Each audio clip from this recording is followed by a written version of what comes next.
Hello, good afternoon बच्चों। Welcome to Mahima Sanskrit school. Welcome to Sanskrit classes. जैसा आप जानते हैं कि मैं महिमा आपको संधि टॉपिक पर सिखा रही हूँ। संधि टॉपिक पर आपको डिफरेंट डिफरेंट संधियाँ सिखा रही हूँ। और जैसा कि अभी हमारा चल रहा है, स्वर संधि चल रही है। और स्वर संधि में हमने सबसे पहले मैं यहाँ लिख दे रही हूँ कौन कौन सी संधियाँ होती हैं। आपकी पहली होती है दीर्घ, दूसरी हमारे पास आती है गुण, थर्ड नंबर पर हमारे पास आती है वृद्धि, फोर्थ नंबर पर यण, फिफ्थ पर अयादि और सिक्स नंबर पर हमारे पास आती है कौन सी? पूर्व रूप संधि। पूर्व रूप संधि। मैं आपको दीर्घ संधि की वीडियो अपलोड कर चुकी हूँ, गुण संधि सिखा चुकी हूँ, वृद्धि संधि सिखा चुकी हूँ। आज मैं आपको कौन सी संधि सिखाने जा रही हूँ? आज मैं आपको यण संधि सिखाने जा रही हूँ। कौन सी? यण संधि। यण संधि जो है बच्चों, यण संधि जो है हमारी थोड़ी सी ट्विस्ट है। गुण, ये आपकी जो आपने जो ऊपर सीखी है दीर्घ, गुण और वृद्धि से थोड़ी सी लीक से हटकर है। उसको आप ध्यान से सुनोगे तो आपको बिल्कुल भी दिक्कत नहीं होगी। राइट। और देखिए, जैसे हम हमेशा लिखते आए हैं, क्या? पूर्व पद का अंतिम वर्ण।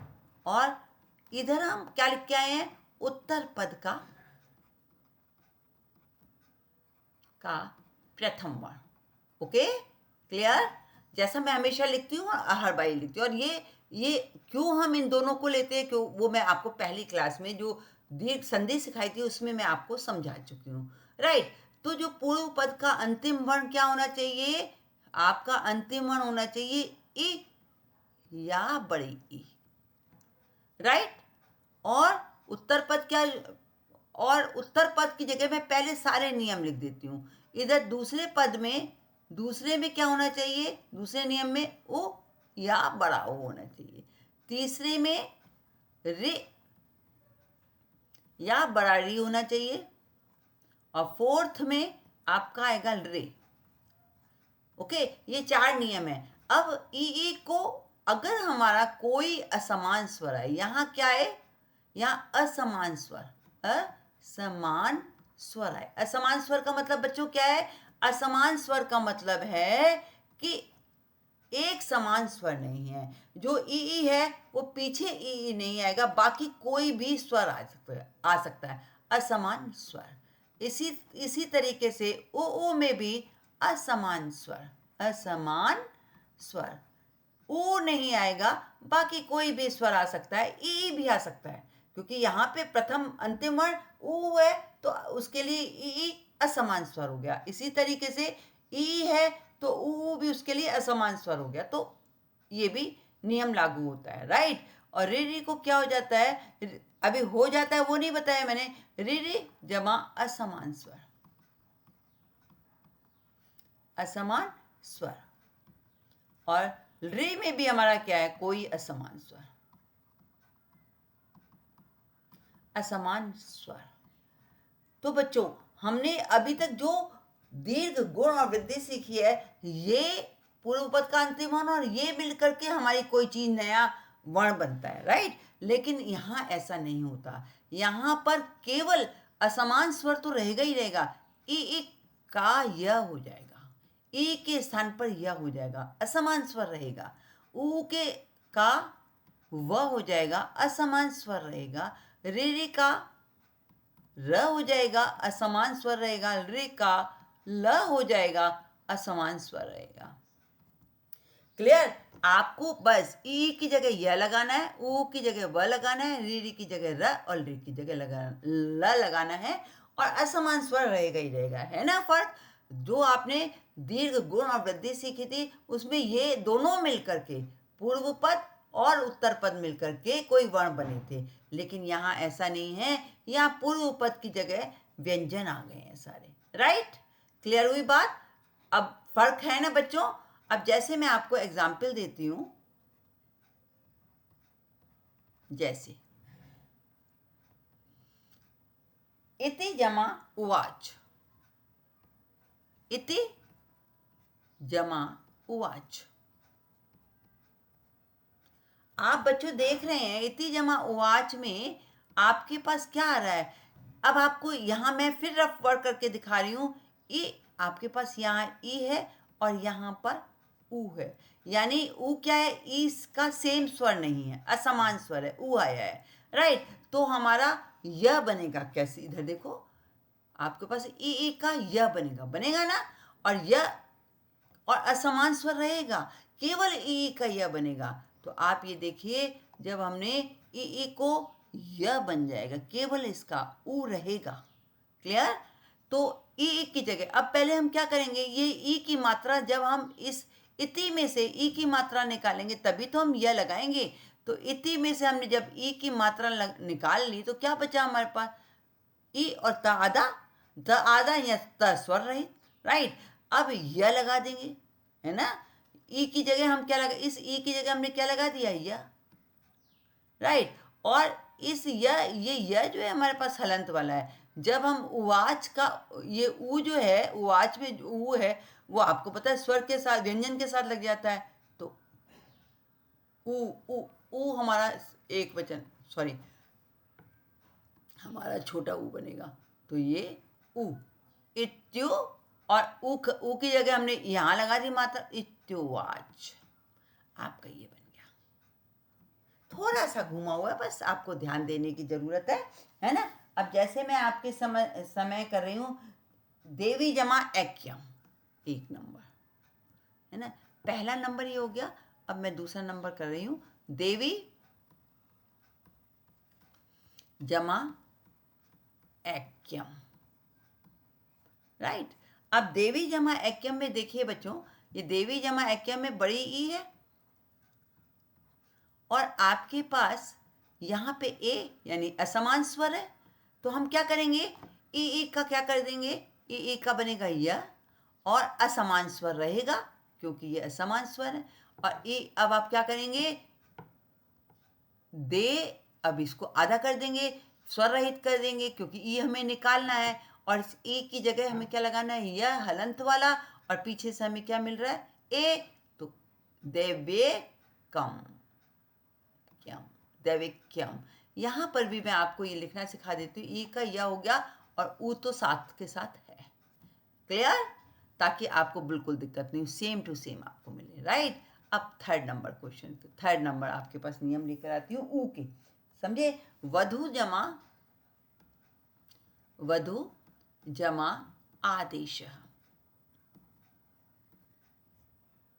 है ना? वधु जमा आदेश है। अब देखिए यहाँ पे अंतिम वर्ण है ऊ और आ है, यानी असमान स्वर है। अब ऊ का क्या हो जाएगा बच्चों? वह। आपने सीखा है, मैं एक बार फिर ऊपर दिखा देती हूँ आपको। देखिए ऊ का वह, है ना, असमान स्वर। तो हमारे पास आ असमान स्वर है, ऊ का वह बन गया, और ये आ का आ रहेगा, केवल ऊ का वह बना है ना। और इधर हमारा हो जाएगा, अब जब हम ऊ निकालेंगे तभी वह लगा पाएंगे। राइट, तो वह ध, ऊ निकाल दिया, स्वर रहित कर दिया, वह हमारे पास बना, लेकिन हलंत वाला है, यहां से आ मिल जाएगा। तो वधवा, वधवा देश, वधवा, वधवा, और ये देश आपका वधवा देश। क्लियर? एक और करते हैं हम, आपका एक और करके दिखाती हूँ। अब भानु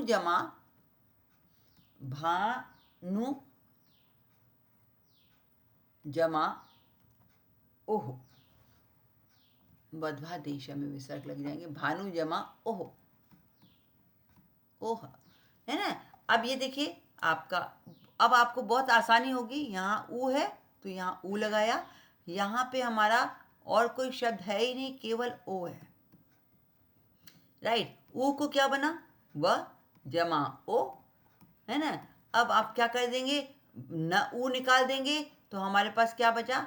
भान, भान ऊ निकाल दिया और ऊ की जगह हमने क्या लगा दिया, वह हलंत वाला, पीछे से हमें ओ की मात्रा मिलती है, भान वो। क्लियर, समझ आई बात। अब फोर्थ नंबर का आपके पास लेके चलती हूँ, री वाले एग्जाम्पल्स दे रही हूँ। री वाले एग्जाम्पल में आप आ जाइए फिफ्थ नंबर पर। री वाला एग्जाम्पल देती हूँ।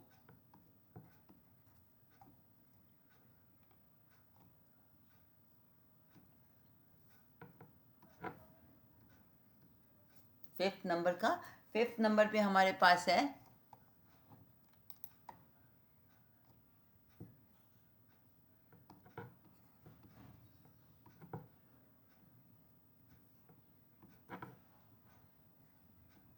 फिफ्थ नंबर, इसमें हम करवा रहे हैं भातृ जमा अंश। भातृ जमा अंश, अंश। आप देख रहे हैं यहाँ पे री की मात्रा है, राइट। यहाँ पे असमान स्वर है, तो री का क्या हो जाएगा, र। जैसा आप ऊपर नियम देख लो, आपका र बना हुआ है ना, र है ना। और इस र की जगह हमने क्या कर दिया, र कर दिया और साथ में अ लगा दिया। ओके, अब हम क्या करेंगे, भातृ। अब जब हम भा और ये आपको पता है त आधा और र, अब री की जगह क्या लगाना है, र। अब जब र आधा लगाएंगे त और र आधा मिलके क्या बन जाता है। अब आप यहाँ देखो, यहाँ पे आपको एक चीज सिखा रही हूँ बच्चों, नहीं सॉरी, ये देखो एक चीज सिखा रही हूँ आपको, ये भी सीखना बहुत जरूरी है, नहीं तो बच्चे यहाँ कंफ्यूज हो जाते हैं बहुत ज़्यादा। तो जैसे मैं आपको दे रही हूँ ये त्र में आपने क्या सीखा हुआ है, दो शब्दों का योग है, और सॉरी दो वर्णों का योग है ना। तो ये त्र है, जब हम इसको विभक्त करते हैं तो क्या आता है, त जमा र जमा अ।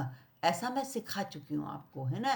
तो ये त और र त्र बनता है। तो आपके पास आधा त ऊपर है, ये वाला आधा त है, और श्री की जगह र बना, तो आप ये दोनों को मिलाना पड़ेगा। ये क्या बन जाएगा, त और ये र मिलके त्र बन जाएगा। और पीछे हमें क्या मिल रहा है, आ। तो भातृ त्रिंश, अंश में अ है तो वो अंश लगा, भातृ अंश। फिर से समझ लो, देखिए ये त्रि आपको त्र पता है कैसे बनता है, त और र से, राइट। अब जब हमने री निकाल दिया, री से र बन गया, तो यहाँ आधा त बचा और नीचे र बच रहा है, तो त आधा और र आधा दोनों मिलकर क्या बनते हैं, त्र। और आधे का मतलब बची देशी भाषा होती है, उसमें वैसे स्वर रहित है, त स्वर रहित और र स्वर रहित मिलके त्र बनते हैं, और यहाँ से हमें अ मिला, भातृ अंश कर दिया। क्लियर, जो आधा बोलते हैं वो घरेलू भाषा है बच्चों, ठीक है। अब नेक्स्ट आ जाइए, एक और करके दिखाती हूँ ताकि आपको आसानी से आप कर सको। पितृ जमा, ये रहा, पितृ जमा आदेश।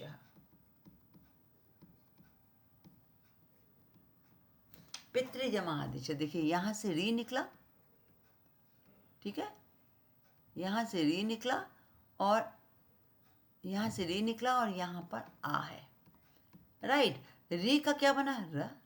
अब जब हमने देखा पि ता आधा बचा, त स्वर रहित बचा, तो उसमें हमें री की जगह र लगाना है, तो त और र मिलकर त्र बन गया, और पीछे हमारे पास क्या आ रहा है, आ पित्रा और देश है, पित्रादेश।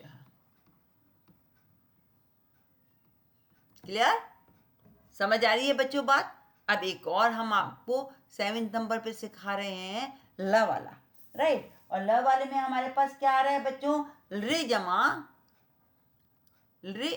जमा आकार है। रे अपने आप में क्या बन जाता है, ल, हलंत वाला, पीछे से आस्वर मिल रहा है ना, आस्वर मिल रहा है, रे की जगह रे अपने आप में ल बना, पीछे आस्वर मिल रहा है, तो हमारा क्या बन जाएगा, ल हलंत वाला, जब उसको पीछे से आस्वर मिला तो ला कार। क्लियर? ये हमारी हुई संधि करना, राइट? संधि बनाई आपने। अब हम आपने ये देखिए सारी संधि बनाई, ओके? अब हम इसी के संधि विच्छेद आपको सिखा रहे हैं और संधि विच्छेद से और आपको क्लियर हो जाएगा, राइट? अब मैं सिखाती हूँ संधि विच्छेद।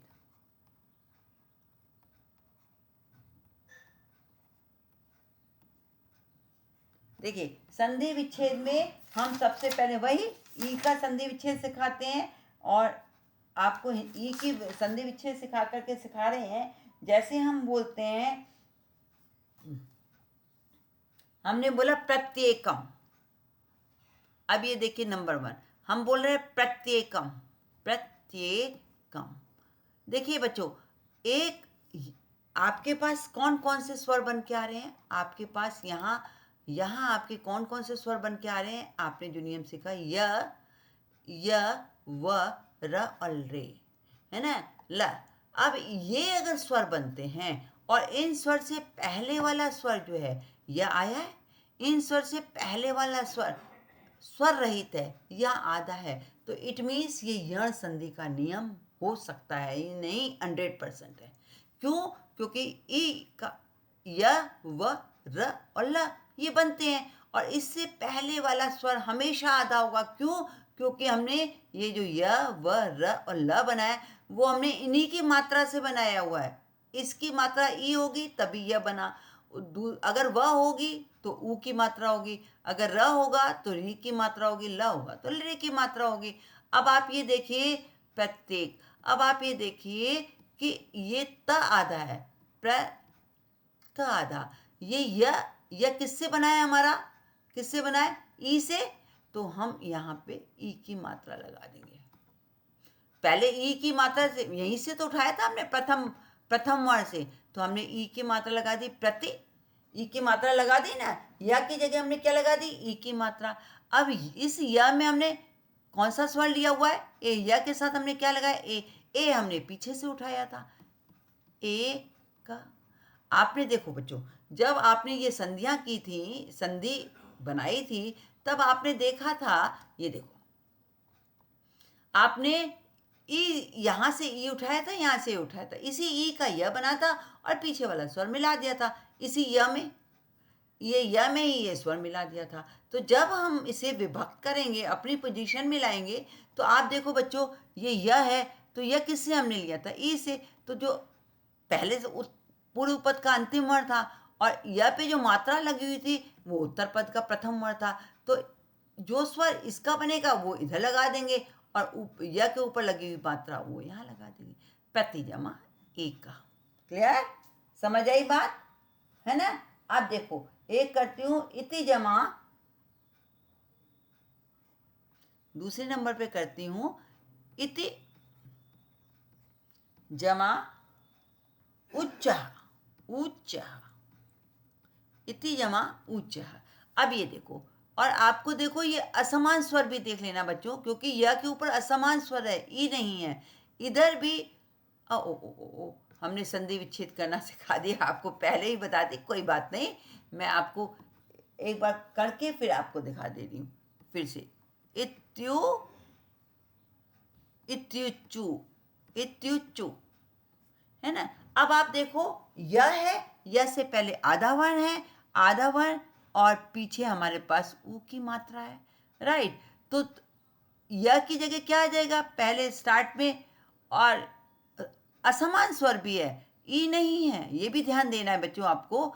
तो इति, या की जगह हमने क्या बना दिया? ई, और यह की मात्रा उठा करके हमने दूसरी तरफ लगा दी, यह में जो मात्रा लगी है ऊ चु, इति जमा उच्चु। क्लियर? समझ आई बात बच्चों कि नहीं समझ आ रही है? मैं सोचती हूँ आपको बात बहुत अच्छी तरह से समझ आ रही है, आनी चाहिए, है ना?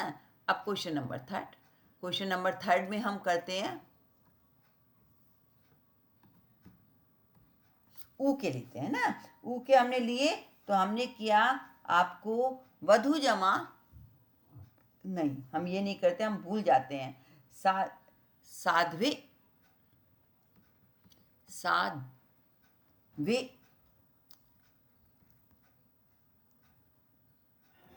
साध्वीवती, अब ये देखिए, आप ये देखो हमारे यहाँ पे कहाँ से टूट रहा है, एक ये और एक ये, वह आया है ना, और वह हमारा किससे आया है, वह हमारा किससे बनता है, ऊ से, है ना। तो जो ऊ है हम इधर लगाएंगे, और जो व में मात्रा लगी हुई है ई, ये व में लगी हुई है ना मात्रा, व में जो मात्रा लगी हुई है ई, वो दूसरे साइड ले जाएंगे।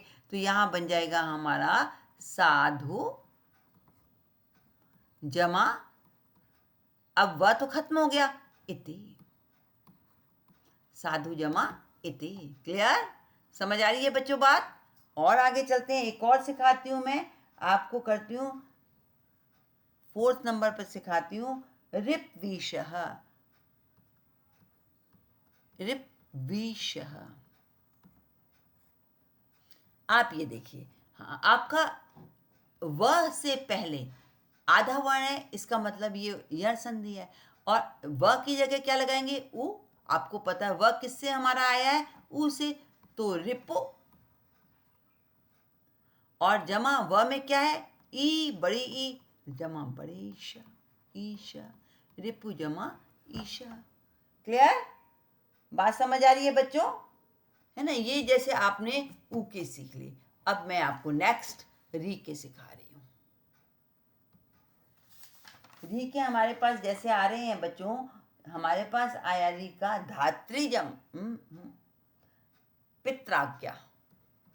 हमने क्या किया, पित्राज्ञा। आप ये देख रहे हो कि यहाँ पे आधा त है और नीचे र है, और त और र मिलकर के री बना, त्रि बना है।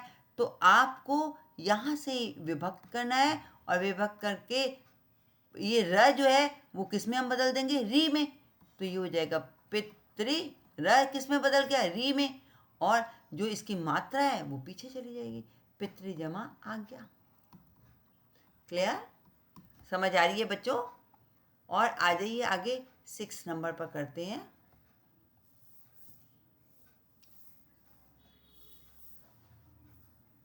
हम करते हैं मित्र्यच्छा, सॉरी मातृच्छा, मातृच्छा,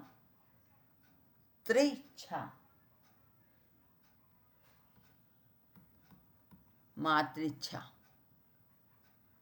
मातृच्छा में वही करिए, देखिए नीचे र है, र किससे बना है, री से, तो हम यहाँ पे मातृ कर देंगे, है ना। त आधे त में री की मात्रा मिला देंगे, मातृ, और इसमें जो ई की मात्रा लगी है वो पीछे ले जाएंगे, मातृ जमा इच्छा। क्लियर, इसी तरीके से हमारे पास हम एक ल का कर लेते हैं।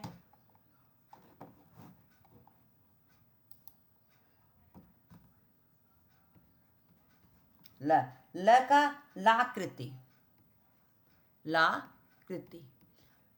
अब ये देखिए, अब लाकृति है, आप यहाँ कंफ्यूज मत होइए बच्चों। ल में अब ल किससे हमारा बनता है, री से। ल हमारा किससे बनता है, री से, और ये जो स्वर लगा हुआ वो पीछे चला जाएगा, तो ये ल का क्या बन जाएगा, रे, है ना। ल हमारा किससे बना, ली से, पीछे हमारे पास कौन सा स्वर है, आ का, आकृति। क्लियर, तो इस तरीके से बच्चों अगर आप प्रैक्टिस करोगे तो मैं सोचती हूँ कोई दिक्कत नहीं है। संधियाँ बहुत बहुत बहुत आसान होती हैं, बस सिर्फ आप थोड़ी सी प्रैक्टिस कीजिए। ये प्रैक्टिस करना बहुत ज़रूरी है, और इन नियमों को याद करना, नियमों को ध्यान करना बहुत ज़रूरी है। आप नियम याद मत कीजिए, रटिए मत, आप सिर्फ बार बार करेंगे तो आपको ऑटोमेटिकली याद हो जाएगा। बस इसका मेन विशेष क्या है कि आपको ये इसमें यण संधि में ये ध्यान देना है कि जिस तरह से दीर्घ वृद्धि और दीर्घ गुण और वृद्धि संधि में दोनों मिलके एक स्वर बने थे, लेकिन यहाँ ऐसा नहीं होता। यहाँ पहले वाला जो स्वर होता है ई, उ या रे या रे, इसके अलग इनके ही स्वर बनते हैं, य व र ल। जो पीछे असमान स्वर होता है वो लगाया जाता है। राइट, क्लियर बच्चों, बात समझ आई। चलिए मैं ये क्लास यहीं क्लोज करती हूँ, नेक्स्ट क्लास लेके आपके पास बहुत जल्दी आऊँगी। तब तक के लिए goodbye. Okay, thank you बच्चों, बाय।